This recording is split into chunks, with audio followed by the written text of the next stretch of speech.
Buenos días, mi nombre es Lady Arteaga, estudiante de licenciatura en inglés. En esta mañana les voy a hacer una pequeña reflexión reflexionando y actuando sobre la educación inclusiva. Vamos a responder una serie de interrogantes. ¿Qué entiende por diversidad? Primero, es la variedad de características que posee una persona. Pueden ser características físicas, diversidad de género, etc. También son las distintas formas como las personas ven el mundo. Aquí nos referimos ya a la diversidad, pero de pensamiento, ya que todos no pensamos iguales. Y la diversidad también es el conjunto de culturas que rigen en nuestro entorno. Entonces, la diversidad son todas esas culturas que tenemos a nuestro alrededor, que cada una tiene sus costumbres, sus tradiciones, etcétera. Bueno, ¿qué significa para usted la educación inclusiva? La educación inclusiva es aquella que motiva la búsqueda o creación de estrategias pedagógicas que respondan a las necesidades educativas de los estudiantes sin distinción alguna. Entonces, ¿qué es la educación inclusiva? La educación inclusiva para mí es aquella que responde a la diversidad del aula. Es aquella que incluye a todos los estudiantes dentro del proceso, sin excepción. Ahora bien, la siguiente pregunta, desde su experiencia personal, profesional y laboral, ¿cómo define el concepto de inclusión, perdón? La inclusión es la capacidad que tiene el ser humano al momento de aceptar y respetar a los demás tal y cual como son, sin importar sus rasgos físicos o, en caso dado, sus habilidades especiales. Entonces, ¿cómo defino la educación inclusiva? La educación inclusiva, como ya lo había comentado anteriormente, es aquella que responde a la diversidad, que acepta y respeta las condiciones de cada estudiante, ya sean sus habilidades especiales, talentos excepcionales, diversidad de pensamiento, diversidad de género. Todo eso es inclusión. ¿Cuál, perdón, cuál crees que son las barreras personales, familiares, institucionales, comunitarias que se presentan en el entorno para el desarrollo de de las prácticas educativas inclusivas que atienden la diversidad de todas y todos los estudiantes del aula? Bueno, ¿cuáles pueden ser esas barreras? Falta de aceptación familiar. Cuando ese niño o niña que tiene una habilidad diferente, un talento diferente, es rechazado por su familia o su familia se niega a aceptar esa condición para comprometerse a ayudarlo dentro del proceso, porque también la falta de compromiso se viene convirtiendo en una barrera. El rechazo por la sociedad, cuando esa niño, esa niña es rechazado por la sociedad, que se vulneran sus derechos por la no aceptación. También cuando la institución carece de herramientas para ayudar a ese estudiante, pero más que todo, esa carencia de herramientas es como que el docente no se motive a buscar esas estrategias metodológicas o didácticas para acompañar el proceso de estos estudiantes. Otra pregunta. ¿Considera que es posible desarrollar prácticas educativas inclusivas que atiendan a la diversidad de todas y todos los estudiantes desde el aula? Si es posible, si se realiza un buen trabajo cooperativo en el que se elabore un plan de estudios con actividades o estrategias que respondan a la inclusión, atendiendo a la diversidad del aula. Entonces, claro que sí es posible desarrollar esas prácticas inclusivas en el salón del clase, perdón, pero tiene que ser un trabajo cooperativo, mancomunado. ¿Quién debe estar? Principalmente la institución. Luego, el docente, porque es esa persona que tiene que ser recursiva para responder a la diversidad del aula.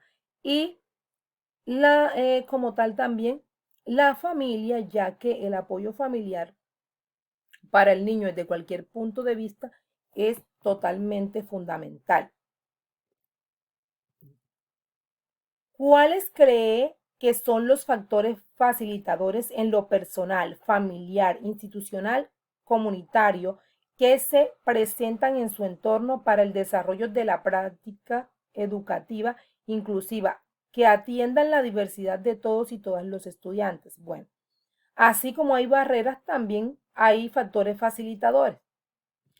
Primero, fundamentar la institución bajo el marco reglamentario acerca de la inclusión. ¿Qué pasa? Que la institución debe tener en cuenta todas esas normas, leyes, derechos que existen que responden a una educación, que responda a una educación inclusiva de calidad. Compromiso familiar, que el familiar, que el acompañante de ese estudiante esté dispuesto a colaborar en el proceso. Generar conciencia en el entorno comunitario para minimizar o mitigar las conductas de rechazo.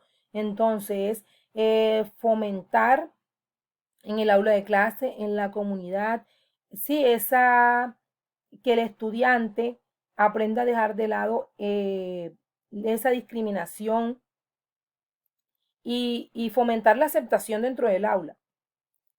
Bueno, ahora bien, en el marco de la educación inclusiva, considera que es importante resignificar la práctica pedagógica. Sí, es fundamental resignificar la práctica pedagógica cuando de inclusión se habla, ya que es necesario que los entes educativos estén en constante crecimiento pedagógico acerca de las actividades o herramientas a utilizar para realizar un buen proceso de inclusión. Entonces, totalmente, sí, es importante resignificar esta práctica. ¿Por qué? Porque tenemos que estar en constante actualización, realizando actividades o procesos que respondan a una educación inclusiva de calidad. Y para que haya una educación inclusiva de calidad, también debemos ir o deben ir los entes involucrados en constante crecimiento. Por ello indica que debe haber una resignificación.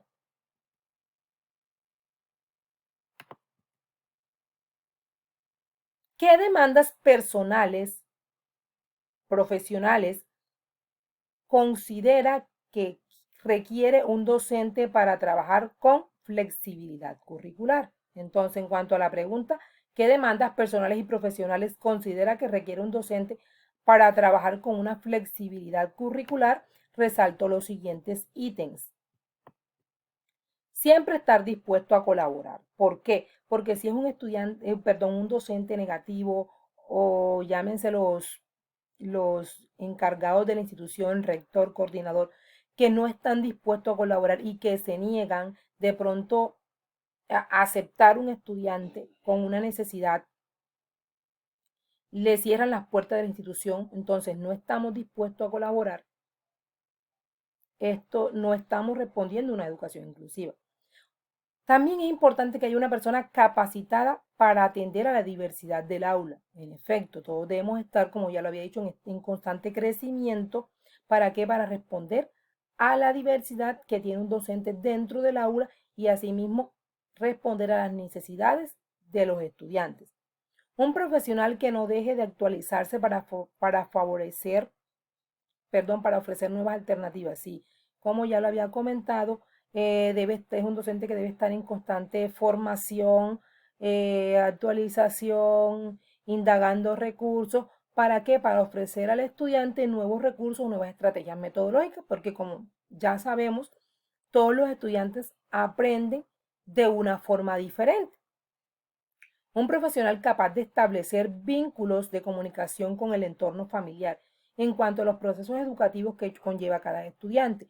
Esto es muy importante, ¿por qué? Porque el docente debe o la institución deben establecer lazo con ese estudiante que necesita así estar en constante comunicación con el familiar de pronto para brindarle herramientas con las cuales el padre de familia pueda ayudar desde casa fortaleciendo el proceso que el estudiante lleva dentro de la escuela. Entonces, pues básicamente esto es lo que considero relevante dentro de cada una de estas preguntas. Muchas gracias.